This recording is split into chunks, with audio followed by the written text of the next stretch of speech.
নমস্কার, ইনফোপালস বেঙ্গল আপনাদের সকলকে স্বাগত। আপনাদের সঙ্গে রয়েছে আমি মঞ্জিমা। পালা বদলের পালা চলছে। রাজ্যে বিজেপি সরকার ক্ষমতায় আসার পর থেকেই রাজ্য জুড়ে চলছে সংস্করণের কাজ। এবার সেই তালিকায় বাদ গেল না ময়দান।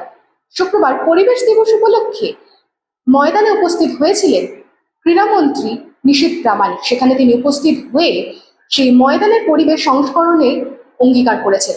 অন্যদিকে ডায়মন্ড হারবার ফুটবল ক্লাবের মাধ্যমে অভিষেক বন্দ্যোপাধ্যায় কালো টাকা সাদা করার প্রক্রিয়া চালাতেন কিনা সেই বিষয়ে তদন্ত করার বার্তা দিয়েছেন। এমনকি এই তদন্তের ভার নিতে পারে এনফোর্সমেন্ট ডিরেক্টর, সেই বার্তাও তিনি দিয়েছেন। নিস্তার নেই অভিষেক বন্দ্যোপাধ্যায়ের ক্লাব ডায়মন্ড হারবার এফসি।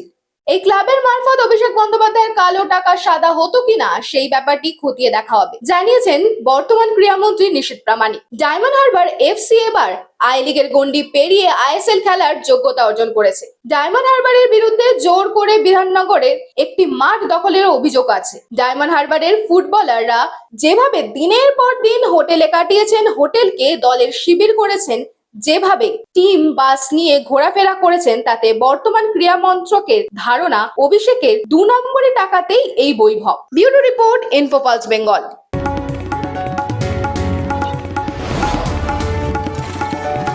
আপনারা দেখছেন ইনফোপালস বেঙ্গল, সত্যের স্পন্দন, বাংলার কণ্ঠ।